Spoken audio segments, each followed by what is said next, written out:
शुद्ध विलायक। शुद्ध विलायक का मतलब बच्चों इसमें क्या होना चाहिए, केवल और केवल पानी होना चाहिए, पानी के अलावा और कोई सी चीज नहीं। ठीक है।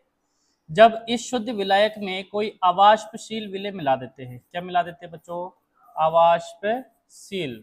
समझ लेना रितिका, सिर्फ समझ लेना, ये लिख दिया अपन ने।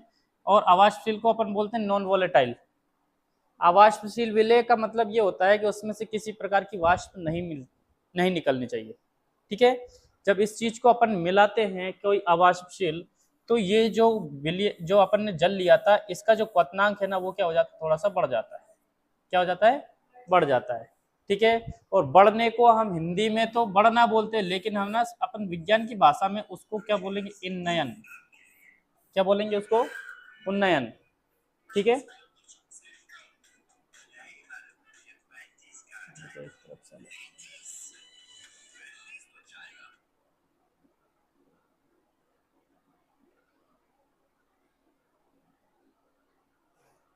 क्या बोलेंगे उसको, उन्नयन। उन्नयन का मतलब होता है क्या बच्चों, बढ़ना। ये उस दिन बता दिया था मैंने, उन्नयन का मतलब क्या होता है, बढ़ना, एलिवेशन, एलिवेशन। और क्वथनांक क्या होता है, क्वथनांक क्या होता है, नाजी आप बताओ, आपको बताया था मैंने उस दिन, क्या होता है क्वथनांक, आप बताओ दुलारी। पिघल जाती, उबल जाती, उबल जाती। ठीक है।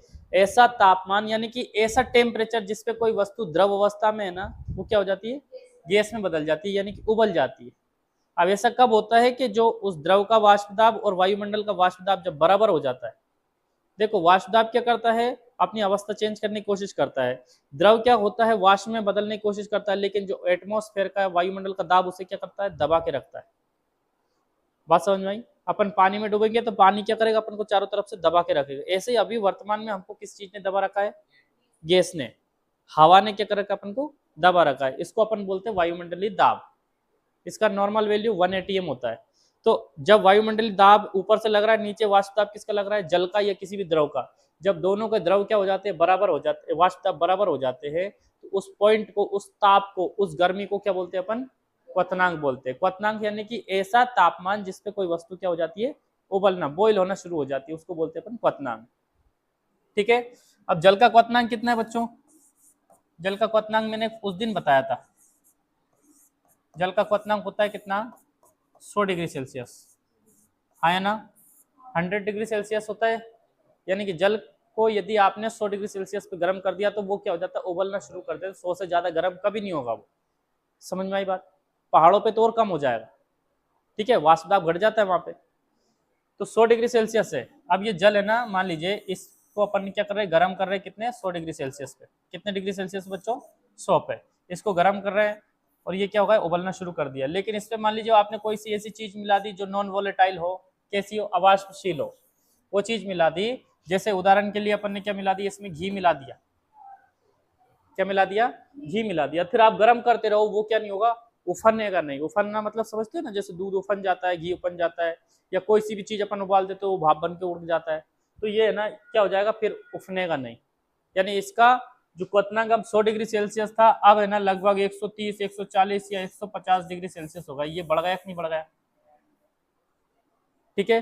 तो क्वथनांक में होने वाली इस वृद्धि को अपन क्या बोलते हैं, क्वथनांक में उन्नयन। क्या बोलते हैं, क्वथनांक में उन्नयन। क्वथनांक में उन्नयन, क्या बोलते हैं, क्वथनांक में उन्नयन। ये मैंने डेफिनेशन भी लिखवा दी थी। जब किसी शुद्ध विलायक में कोई अवाष्पशील विलय मिलाया जाता है तो उस विलयन का क्वथनांक क्या हो जाता है, बढ़ जाता है। क्या बोल रहा हूं मैं, जब किसी शुद्ध विलायक में, ये शुद्ध विलायक है पानी, ठीक है, इसमें कोई अवाष्पशील विलय मिलाना है। अवाष्पशील विलय मिलाना मतलब कोई रिएक्शन नहीं करनी चाहिए, वो है ना, नहीं तो अपन ने मिलाया भाप बन के वो खुद ही उड़ गया। पोटास मिला दिया तो उसमें गर्मी बढ़ गई, वो खुद आग लगा दिया उसमें, ऐसा नहीं। उदाहरण के लिए घी या ऑयल, ऐसी चीजें मिला दी अपन ने, तो उस विलय, उससे जो विलयन बनाना, अपन ने जो विलय मिला दिया शुद्ध विलायक में, अपन ने कोई अवाष्पशील विलय मिला दिया, तो दोनों को मिलके क्या बन गया, वो विलयन बन गया। तो विलयन का जो वाष्प क्वथनांक है वो क्या हो जाएगा, बढ़ जाएगा। ठीक है। क्वथनांक में हुई इस वृद्धि को क्या बोलते हैं अपन, क्वथनांक में उन्नयन। क्या बोलते हैं, क्वथनांक में उन्नयन। अब जैसे मान लीजिए शुद्ध विलायक का क्वथनांक क्या माना था अपन ने उस दिन, शुद्ध विलायक का क्वथनांक कितना माना था, फटाफट बता दो, जो पहले दिया था वही अभी लिख दो, नहीं अलग अलग लिख देंगे। क्या माना था, टी या टीबी, टीबी, शुद्ध विलायक का क्वथनांक अपन ने मान लिया कितना, टीबी, शुद्ध विलायक का टीबी मान लिया। जैसे ये जल भरा ना, ये जल अभी कितने पे उबल रहा है, बोलो सर टीबी पे उबल रहा है। टीबी क्या है, एक तापमान है, क्या है, ठीक है। अब उसमें क्या मिला दिया अपन ने, एक विलय मिला दिया, क्या मिला दिया, विलय मिला दिया, विलय मिला दिया तो बताओ वो विलायक बचा क्या, क्या बन गया, विलयन बन गया। जब भी किसी विलायक में अपन विलय मिलाएंगे तो क्या बन जाएगा, वो विलयन, बताया था उस दिन, ठीक है। तो अब विलयन का जो क्वथनांक होगा वो क्या होगा भाई, विलयन का क्वथनांक क्या मान ले, इसको टी मान ले, टी मान ले। अब आपको सोचना है यहाँ पे कि टी भी ज्यादा होगा कि टी ज्यादा होगा, ईमानदारी से बताना, टी ज्यादा होगा। ये तो अपन ने जल का क्वथनांक मान लिया, अब इसमें अपन ने विलय मिला दिया तो विलयन है, विलयन का क्वथनांक क्या हो गया, बढ़ गया। तो टी ज्यादा होगा, टी भी ज्यादा होगा, टी ज्यादा होगा, क्योंकि टी किसका है, विलयन का, और टी भी क्या माना अपन ने, विलायक का। कोई दिक्कत, ठीक है। अब ये है ना, इन दोनों में जैसे मान लीजिए क्वथनांक कितना बड़ा, क्वथनांक कितना बड़ा, इसको अपन क्वथनांक में उन्नयन बोलते हैं। क्वथनांक में उन्नयन क्या होगा कि ये कितना बढ़ गया, बढ़ गया, कितना बढ़ गया, कैसे निकालेंगे, कोई चीज बढ़ जाती है तो ज्यादा में कम को क्या कर दो, घटा दो, उनका अंतर निकाल दो। आपके पास 100 रुपए है, ठीक है, घर पहुंचते पहुंचते पापा मिल गए, उनने 50 और दे दिए, कितने की वृद्धि हो गई, कितने बढ़ गए तुम्हारे पास, कैसे निकालोगे, 100 में से 50 को क्या कर देंगे, 100 में से 50 को, 150 में से 50 को, 100 को क्या करेंगे बताओ, 100 में से 50 को माइनस करेंगे या फिर 150 में से 100 को माइनस करेंगे, अंतर कितना हुआ कि आप टोटल करो, क्या करो टोटल, आप टोटल 150 रुपये हो गए तुम्हारे पास, पहले कितने थे 100, 150 में से 100 को माइनस करो, कितना बचा, अंतर कितना आया 50, 50 की बढ़ोतरी हुई है। यानी कि यहाँ पे तापमान मान लीजिए पहले कितना था, यहाँ पे मान लीजिए शुरुआत में इसका 100 था, ठीक है, अब कुछ मिला दिया तो अब कितना हो गया 160 हो गया, क्या हो गया 160, तो टोटल कितना 160, ये 160 विलय का है, विलायक का है कि विलयन का है, विलयन का, और विलायक का कितना था 100, तो विलयन के में से विलायक को क्या कर दो, घटा दो, यानी कि 60 आ जाएगा, यही आ जाएगा आपका क्वथनांक में उन्नयन। यही है जो वृद्धि होती है ना, उसी को क्या बोलते हैं क्वथनांक में उन्नयन। उन्नयन का मतलब बढ़ना, समझ में आई बात, ठीक है। अब इसको क्या कर देता हूं मैं, हटा देता हूं, इसको क्या कर देता हूं, हटा देता हूं। हटाने के बाद में अब देखिए क्वथनांक में उन्नयन, क्वथनांक में उन्नयन, क्वथनांक में उन्नयन क्या होता है, इसको अपन मान लेते हैं डेल्टा टी बी, इसको काय से डिनोट कर देते हैं अपन, डेल्टा टी बी। डेल्टा जब भी साइन दिखा जाए तो आप समझ जाना ये क्या है, अंतर है, डिफरेंस है। डेल्टा का मतलब क्या होता है, किसी भी चीज में डिफरेंस निकालना, अंतर निकालना, तो अंतर को ये कर लिया। आप क्वथनांक उन्नयन जब अपन निकाल लेंगे तो delta T B is equal to क्या होता है, टी माइनस टी बी। समझ में आई बात, यहाँ तक आप कर दोगे तो आपका आंसर लगभग है ना, वो नंबर आपको दे देगा, ठीक है। लेकिन मान लीजिए आपको कोई ऐसा पदार्थ दे दिया जिसका ना तो आपको फॉर्मूला पता है ना उसका नाम पता है, ठीक है, लेकिन फिर भी ये पूछ लिया बताओ ये कौन सा विलय मिलाया था सामने वाले ने, मैंने एक पानी में एक दवाई घोल के दे दी, ठीक है, और मतलब ऐसे मुंह बना लिया मैंने कि इसे पियो, आप डर जाओगे, पता नहीं क्या है इसमें, बेहोश कर देंगे, किडनैप कर लेंगे, या जहरी दे दिया, या फिर दवाई दे दी, ग्लूकोज पिला रहा है, ये विटामिन दिया, शक होगा तुम्हें। लेकिन पढ़े लिखे यदि आप हो और आपके पास पर लैब कंप्लीट है तो आप उसकी जांच कर सकते हो ये क्या था, कैसे करेंगे, तो उसके लिए तो क्या होनी चाहिए, लैब होनी चाहिए, अस्पताल होनी चाहिए, पोस्टमार्टम करते हैं ना डॉक्टर, इन्हीं चीज़ों को चेक करके बताते काय से मरा ये, उस दिन भी बताया था मैंने। ठीक है, तो आपको मान लीजिए कोई अज्ञात विलय दे दिया, उसका ना तो नाम दिया आपको, ना उसका फॉर्मूला दिया, बताओ इसका मॉलिक्यूलर वेट यानी इसका अणुभार क्या है, बताओ इसका अणुभार क्या है, थोड़ी सी जानकारी दे दी बस आपको, क्या दे दी, जानकारी। तो फिर आप है ना उसका अणुभार कैसे ज्ञात करेंगे, उसके लिए इसका एक क्या होता है, एक फॉर्मूला होता है, उस फॉर्मूले को आपको क्या करना है, याद करना है। ठीक है, मैं यहाँ पे लिख देता हूं,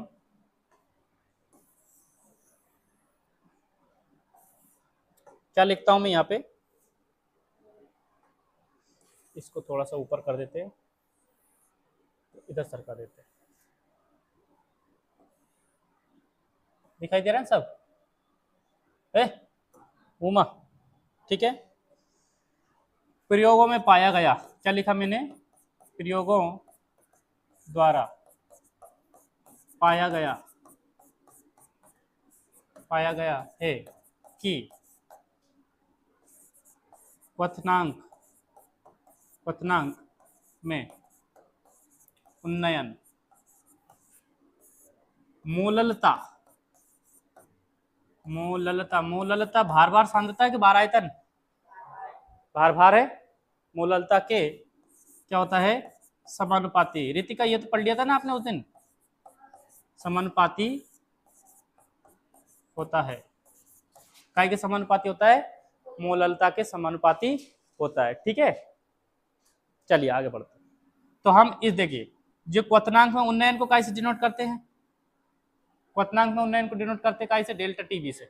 ठीक है, तो क्वथनांक में जो उन्नयन है डेल्टा टी बी काय के समानुपाती, समानुपाती होता है, ये चिन्ह लगा दिए, समानुपातिक चिन्ह है, काय के समानुपाती होता है, मोललता को छोटे एम से डिनोट करते हैं, बड़े एम से, बोलो सर छोटे से, स्मॉल से। ठीक है, और आप लोग जानते हैं, मैं तो बिल्कुल नहीं जानता, लेकिन आप तो जानते हैं ना कि मोललता होती है भार गुणे 1000 बटे अणुभार गुणे विलायक का भार। ये पढ़ा दिया मैंने तुम्हें, एम की जगह पे ये लिख सकते हैं, तो यहाँ इस एम की जगह पे भी ये लिख सकते हैं, तो डेल्टा टीबी बराबर क्या आ जाएगा अपने पास में, delta TB is equal to, ये अब समानुपाती साइन को हटा के अपन के भी एक कांस्टेंट लगा देते हैं, ये वैल्यू दे देता है उसमें काय में, जब न्यूमेरिकल आता है तो इसकी के बी की वैल्यू दे के रखता है।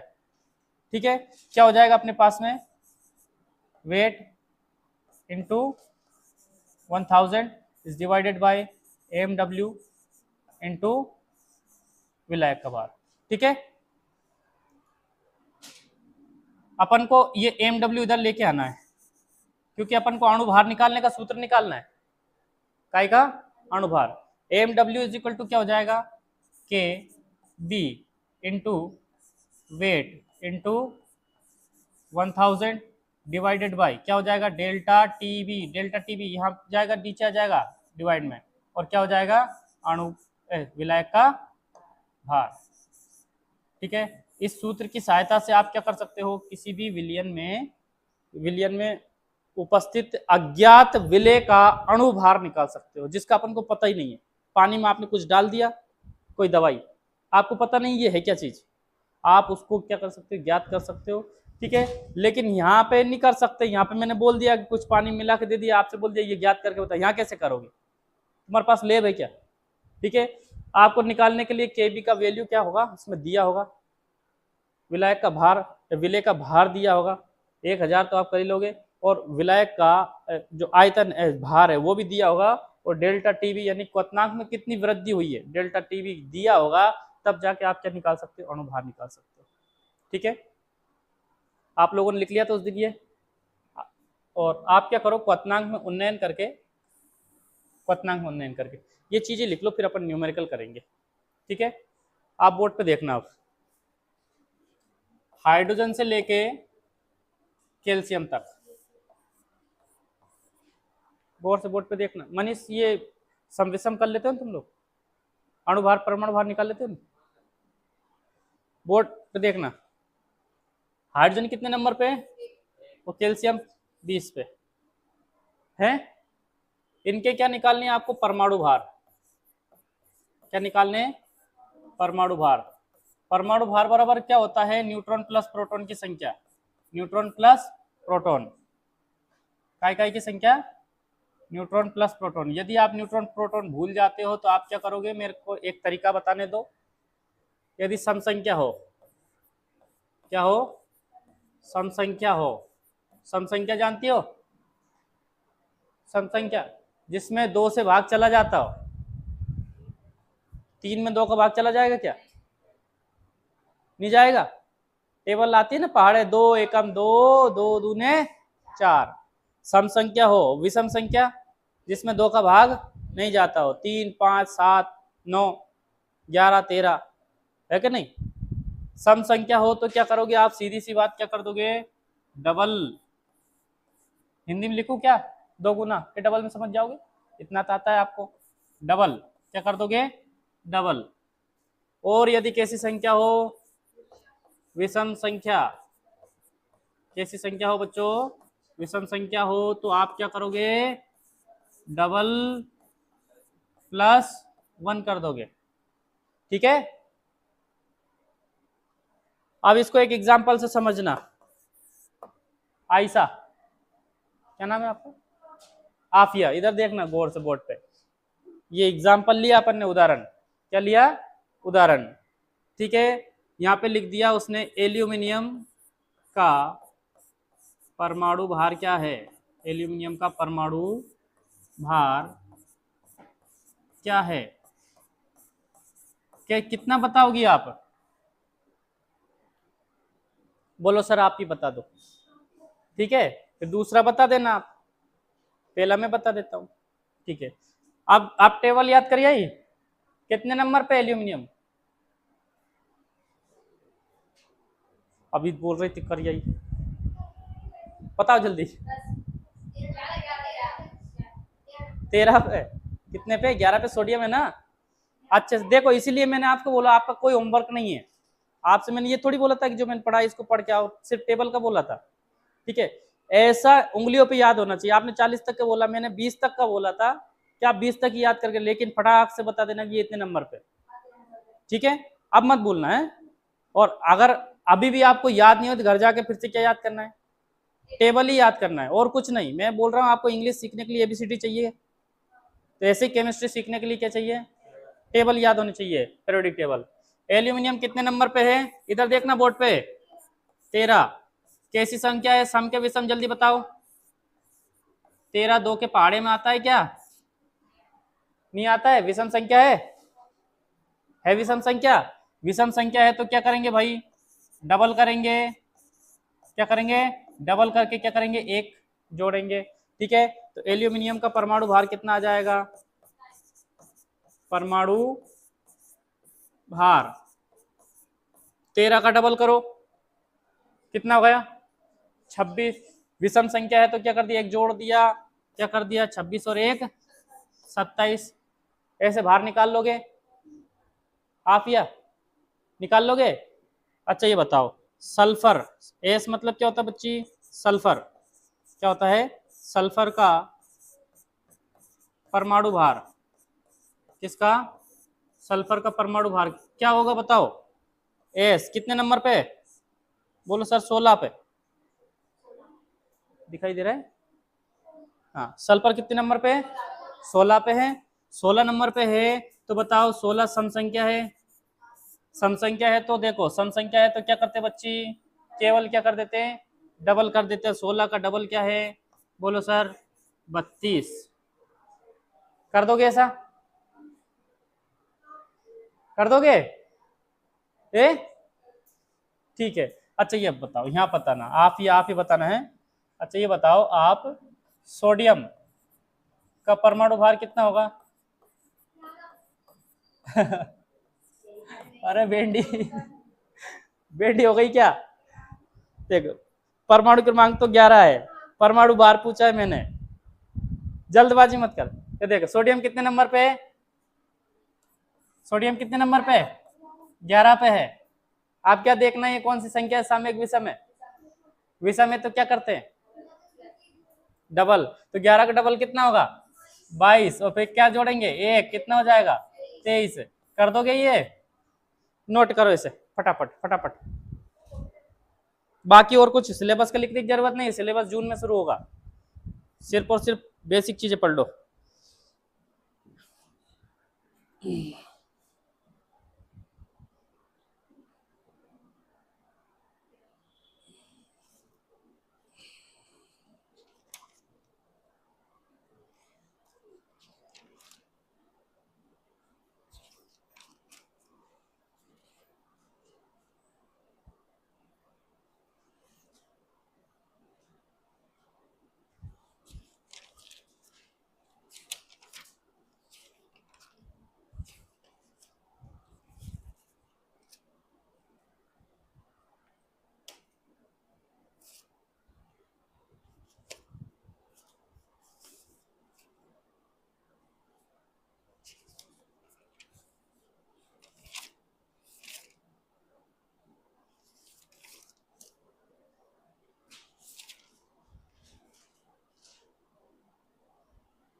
यार किताब लाए हो क्या आप केमिस्ट्री की? बुक लाए हो केमिस्ट्री की? पता ना।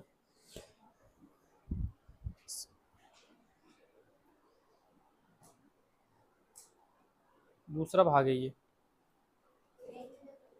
Physical chemistry.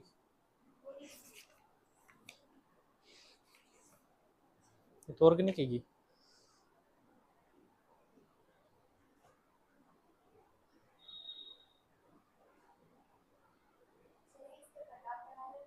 क्या बेटा? किसके? अणुसंख्यक गुणधर्म के प्रकार ये, पहला प्रकार है क्वथनांक में उन्नयन, दूसरा हिमांक में अवनमन, तीसरा है वाष्पदाब में आपेक्षिक अवनमन, और चौथा है वाष्पदाब सॉरी परासरण दाब। 4 प्रकार होते हैं, इसको थोड़ा अच्छे से पढ़ना पड़ेगा डिटेल में।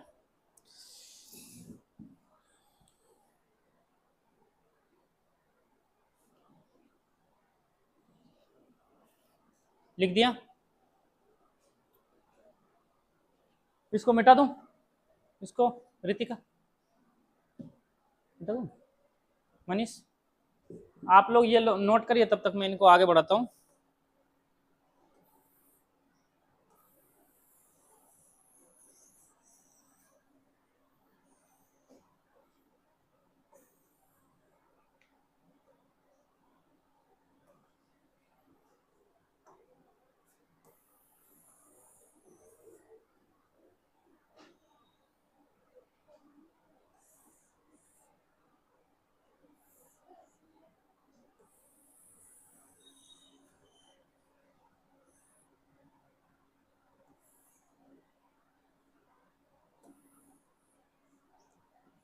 आप यह दिख रहा है कि नहीं दिख रहा है? कि बड़ा करूं और छोटा कर दूं अगर? ठीक है, इधर देखना आप लोग, अणुसंख्यक गुणधर्म। पहले तो एक काम करो, अणुसंख्यक गुणधर्म में ये वास्तव में आप सॉरी क्वथनांक में उन्नयन मैंने आपको बता दिया, इसको थोड़ा सा अभी इग्नोर ही कर देना, भले ही ये मत करना कि अणुसंख्यक गुणधर्म को आप ऐसे समझिए अणु की संख्या के आधार पर गुण प्रदर्शित करना, ठीक है।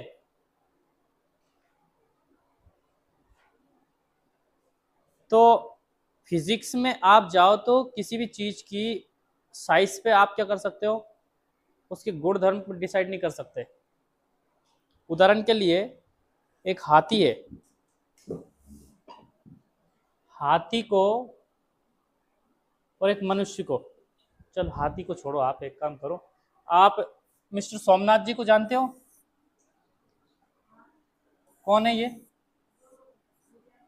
इसरो के चेयरमैन है ना। चलो यार मैं उनका चित्र क्यों बनाऊं, रेस्पेक्टेबल है वो, है ना। सोमनाथ जी जो है ना वो अपने इसरो के चेयरमैन है, यानी कि स्पेस एजेंसी है ना उनके हाथ में ही है लगभग, बहुत दिमाग है उनके पास में। इसरो में काम कर रहे थे, नासा में वैज्ञानिक काम करते, उनकी वजह से आप अपन उजाले में बैठ रहे हैं, उनकी वजह से अपन क्या कर रहे हैं, पंखे हवा ले रहे हैं। तो बुद्धिमान लोग हैं वो, बुद्धिमान लोग है ना जिनने ये चीज बनाई, जिनने कंप्यूटर बनाया, जिनने स्मार्ट बोर्ड बनाया, जिसने लाइट बनाई, पंखा बनाया, जिसने दवाइयाँ बनाई, बुद्धिमान लोग है कि नहीं? तो वो बुद्धिमान लोग है, तो उनकी हाइट लगभग मेरी हाइट के बराबर होगी, या मुझसे थोड़े बड़े होंगे या छोटे होंगे, ऐसे ही हो सकता है। बायोलॉजी ऐसी बताती है कि कोई व्यक्ति यदि ड्वार्फ है उसे मध्यम बुद्धि का माना जाता है। कोई व्यक्ति ना तो ज्यादा बड़ा है ना ज्यादा छोटा है, ऐसे व्यक्ति को क्या माना जाता है? मध्यम बुद्धि का माना जाता है। मध्यम बुद्धि मतलब उसकी बुद्धि या तो बहुत ज्यादा हो सकती है या बहुत नहीं, बहुत ज्यादा नहीं, ना तो ज्यादा हो सकती है ना कम, मध्यम बुद्धि का होता है, जो ना तो ज्यादा बड़ा होता है ना ज्यादा छोटा। जो बहुत ही ज्यादा बड़ा होता है वो या तो बहुत ही बुद्धिमान होगा या बहुत ही डफर होगा, बहुत खतरनाक होगा वो, या तो बहुत कमजोर होगा या बहुत ज्यादा क्या होगा, बुद्धिमान होगा। दोनों कंडीशन हो सकती है, ठीक है। ऐसे ही छोटे में होती है, जो छोटे होते हैं या तो बहुत ज्यादा बुद्धिमान हो सकते हैं या बहुत ज्यादा कमजोर हो सकते हैं। लेकिन जो बीच के रहते हैं ना वो कैसे होते हैं? मध्यम बुद्धि के, ठीक है। विशेषकर नाटे ही रहते हैं, जो छोटे छोटे रहते हैं ना वो कैसे रहते हैं? मध्यम बुद्धि। अब यानी मान लीजिए जो अपने खली है, 7-7.5 फीट का आदमी है, वो पहलवान है, उसका सामना यदि अपन किससे करवाएं, कोई नासा के वैज्ञानिक से, साइंटिस्ट से, तो बुद्धि में कौन जीतेगा? साइंटिस्ट ही जीतेगा भाई। उसके पास में इतना पावर है, इतनी दिमाग है, वो कैसे भी क्या कर सकता है, उसको मार सकता है। जो पढ़े लिखे देश है ना बड़े बड़े, वो हमको उंगलियों पे क्यों नचा रहे हैं? क्योंकि उनके पास में क्या है? बुद्धि है, पढ़ाई लिखाई है। हमारी हवा को क्या कर सकते हैं? वो जहर बना सकते हैं। समझ में आई बात? किसी भी बड़े देश से पंगा लेना छोटी मोटी बात नहीं है। जैसे फ्रांस हो गया, रसिया हो गया, इजराइल हो गया, रूस हो गया, इन देशों से सब देश डरते हैं। कारण क्या है? अगर उन्हें एक वैक्यूम बम डाल दिया, हमारी हवा क्या है? जहर हो जाएगी, ऑक्सीजन खत्म, मर जाएंगे सब बिना लड़ाई। समझ में आई बात? तो बुद्धिमान लोगों से क्या होती है? सारी दुनिया डरती है। और ध्यान से सुनना, इस संसार में मनुष्य से ज्यादा बुद्धिमान कोई सा जीव नहीं हो सकता। सबसे ज्यादा बुद्धिमान कौन है? मनुष्य। हमारे पास इतनी बुद्धि है कि हम शेर में बहुत ताकत है, हाथी में बहुत ताकत है, लेकिन वो हमारे गुलाम है। हम जहां चाहे उन्हें बंद कर सकते हैं, जहां चाहे उन्हें ले जा सकते हैं, जहां चाहे वहां से भगा सकते हैं उन्हें। हम चैन की नींद सोते हैं दरवाजा लगा के, वो चैन की नींद नहीं सो सकते। बारिश हो रही तो अपन ने गेट लगा लिया, छत पे आराम आराम से अपन सो रहे, वो नहीं सो सकते, क्योंकि उनके पास क्या नहीं है? बुद्धि नहीं है, ठीक है। ये फिजिक्स की बातें हो गई, मान लीजिए फिजिक्स से बायोलॉजी साथ में हो गई। केमिस्ट्री में इसका अपोजिट है, जितनी ज़्यादा मात्रा में संख्या होगी उतनी ज़्यादा उसकी क्या होगी? प्रॉपर्टी होगी। जितनी कम मात्रा होगी उसकी प्रॉपर्टी उतनी ही कम होगी। अणुओं की संख्या जितनी ज़्यादा होगी उसकी प्रॉपर्टी उतनी ज़्यादा होगी, अणुओं की संख्या जितनी कम होगी उसकी प्रॉपर्टी उतनी कम होगी। इसी चीज को बोलते हैं अणु की संख्या के आधार पर निर्धारित गुण। अणुओं की संख्या पर आधारित गुणधर्म को अपन क्या बोलेंगे? अणु संख्यक गुणधर्म। अणुओं की संख्या ज्यादा होगी तो वो गुण क्या हो जाएंगे? उसमें बढ़ जाएंगे। इनको बोलते हैं अणु संख्यक गुणधर्म, ठीक है। अब इसमें देखना, मैंने एक चीज लिखी है और ये आपको बताना चाहता हूं मैंने क्या लिखा है कि अणुओं की संख्या, अणु संख्यक गुणधर्म में बड़े सिंपल परिभाषा में ये चीजें है ना। सबसे पहले तो किस पे? तनु विलयनों के लिए, उसमें उपस्थित विलय की संख्या पर निर्भर करते हैं तनु विलयन के वे गुण। तनु विलयन मतलब समझे? पतले। तनु मतलब पतले। दूध में यदि अपन ने पानी मिला दिया तो वो कैसा होगा? तनु हो गया। क्या हो गया? तनु हो गया। कोई शक्कर है, शक्कर का घोल बना रखा है अपन ने, चाशनी बना रखी है। क्या बना रखी है? चाशनी। वो सांद्र है, क्या है? उसको तनु करने के लिए आप क्या कर दो? सिर्फ उसमें पानी मिला दो। क्या मिला दो? पानी। वो क्या उससे कैसा हो जाएगा? तो तनु विलयन में यदि किसी भी विलयन का जो गुण है वो विलय के अणुओं की संख्या के ऊपर निर्भर करते हैं कि विलय के अणु उसमें कितने हैं। विलय के अणु ज्यादा तो उसके गुण ज्यादा, विलय के अणु कम तो उसके गुण कम, ठीक है। ये कहलाते हैं आपके अणु संख्यक गुणधर्म, ठीक है। तो आप एक काम करो, आप हेडिंग डाल के अणु संख्यक गुणधर्म लिखो। अणु संख्यक गुणधर्म लिखा था आपने? लिखा था? आप मत लिखना, आपको मैं दूसरा काम देता हूं। थोड़ा सा आप वेट करना, 1-2 मिनट का। इधर देखना, इधर देखना, मनीष अणु भार निकाल लेते हो? रितिका मोलिकुलर वेट निकाल लेती हो आप? इधर देखना, बोतल रख दो नीचे। आपसे बोल दिया कैल्शियम कार्बोनेट CaCO3, इसको क्या बोलते हैं बच्चों? चलो आप भी देख लो, अगर देखना चाहो तो, मैं देखने के लिए मना नहीं कर रहा हूँ। कैल्शियम कार्बोनेट काय का सूत्र है ये? कैल्शियम कार्बोनेट का अणुभार क्या है? अणुभार क्या है? ठीक है, इसमें देखना, ये जो मैंने चीजें बताई ना आपको, ये वाली, ये तो आपको समझ में आ गई होगी, लेकिन इसमें 4 अपवाद है, वो अपवाद और देख लेना। इसमें 4 क्या है? अपवाद। हाइड्रोजन के लिए कितना लिखेंगे? केवल अणुभार, हाइड्रोजन का अणुभार 1 होता है। कितना होता है? नाइट्रोजन विषम संख्या है, फिर भी इसका अणुभार कितना होता है? 14। ठीक है, बोरोन 5 नंबर पे, फिर भी इसका अणुभार कितना होता है? 10। और क्लोरीन 17 नंबर पे, फिर भी इसका अणुभार कितना होता है? 35.5। ये अपवाद हो गए। क्या हो गए? अपवाद। इधर देखना, अब आपसे बोला है कैल्शियम कार्बोनेट का अणुभार ज्ञात कीजिए। तो पहले तो परमाणु दे दिए, आप क्या दे दिए? अणु दे दिए। परमाणु भार निकालते थे, आपके अणुभार निकालना है, तो आप क्या करोगे? इसमें कैल्शियम लिख लेंगे, प्लस कार्बन लिख लेंगे, प्लस ऑक्सीजन लिख लेंगे। कैल्शियम 1 है, बोलो हाँ सर 1 है, बोलो। और कार्बन कितना? 1 है, तो 1 लिख दिया। ऑक्सीजन कितने हैं? 3, तो यहाँ पे क्या कर देंगे? 3 का मल्टीप्लाई कर देंगे। ठीक है, कर दिया। कैल्शियम कितने नंबर पे? 20 पे। कितने नंबर पे? समसंख्या विषम, आप या समसंख्या? डबल करेंगे कि डबल प्लस 1? डबल करेंगे, तो ये 20 नंबर, 20 का डबल कितना होगा? 40। कार्बन कितने नंबर पे? 6 पे। 6 समसंख्या विषम, समसंख्या क्या करेंगे? 6 का डबल कितना हो गया? 12 प्लस ऑक्सीजन कितने नंबर पे? 8। ऑक्सीजन 8, 8। ठीक है, 8 समसंख्या विषम कितना कर देंगे? 16। गुणा का करना है 3। ठीक है, 40 और 12 कितने हो गए? 52 प्लस 16 3 कितने हो गए? 48। जोड़ेंगे कितना हो गया?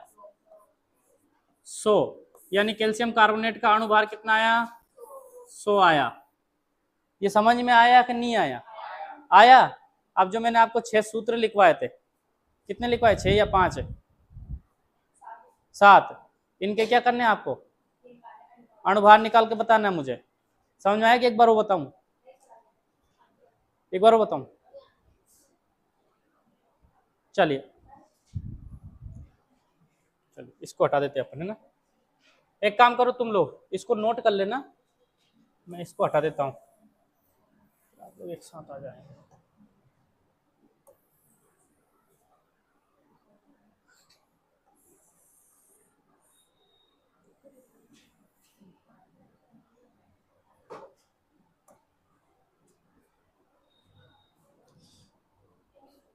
हाँ, आप लिखिए तनु विलियन के वे गुणधर्म, लिख देता हूं मैं, है ना। अणुसंख्या गुणधर्म हेडिंग डाली थी आपने, लिखिए बेटा।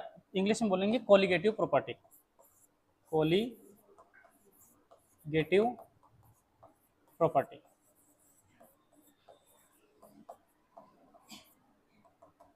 ठीक है, इसको इंग्लिश में भी लिख रखा है मैंने, इंग्लिश में भी लिख रखा है मैंने इसको।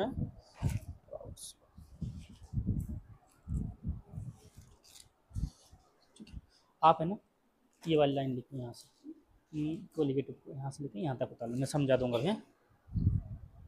लिखिए मेरे साथ साथ लिख लेना, अणु संख्या गुणधर्म में मेरे साथ साथ। ठीक है, इंग्लिश में मैं इसको हटा ही देता हूँ, इंग्लिश में मैंने अलग काम कर दिया उनके लिए। तनु विलियनो के वे गुणधर्म जो विलेय के।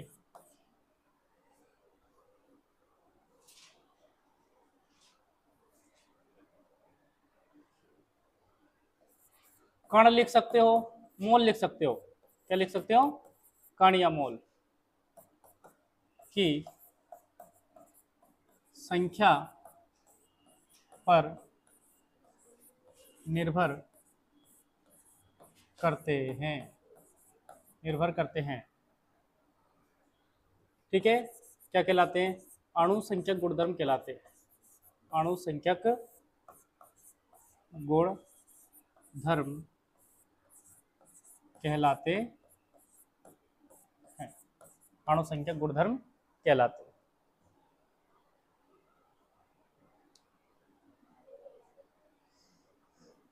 और यहाँ पे नोट बना के मैं एक चीज और लिख देता हूं, अणु संख्यक गुणधर्म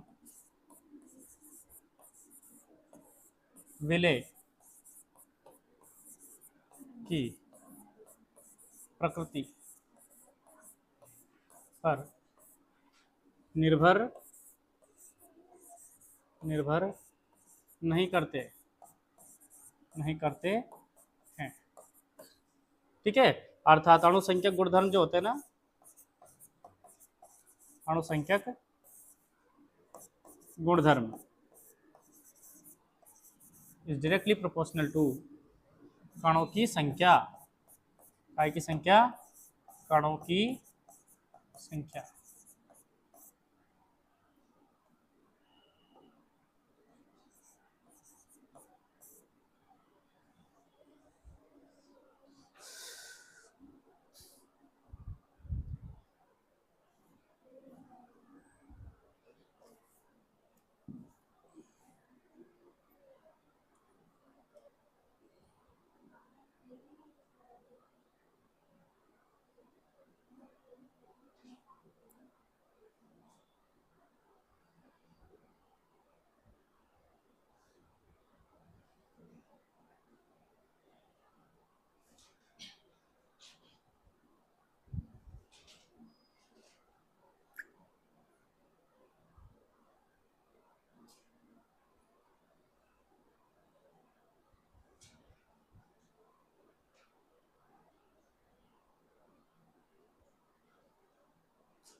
लिख दिया,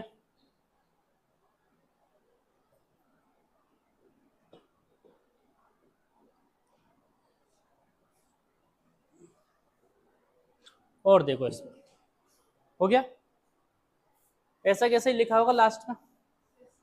अब देखिए यहाँ पे देखना, आप कणों की संख्या कैसे ज्ञात करोगे,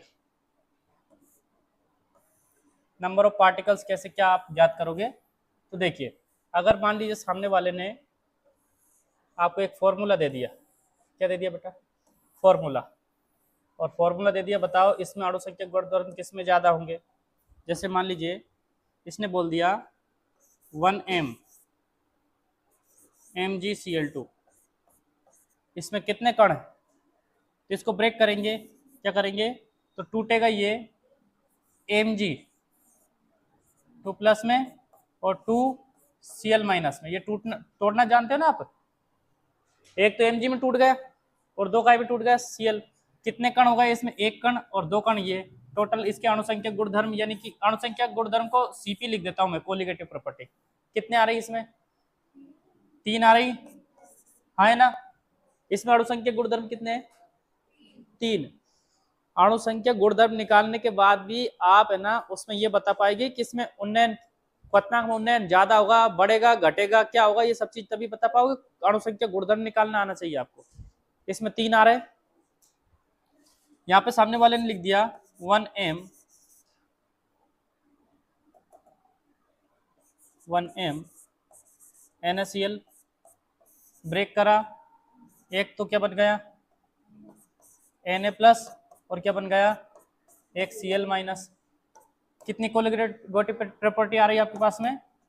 कोलिगेटिव प्रॉपर्टी आपके पास में आई 2। ठीक है, यहाँ पे सामने वाले ने लिख दिया 1m Al Cl3 ब्रेक करा, Al प्लस 3 में 1 ये है और 3 क्या हो गए Cl माइनस में 3 ये हो गए।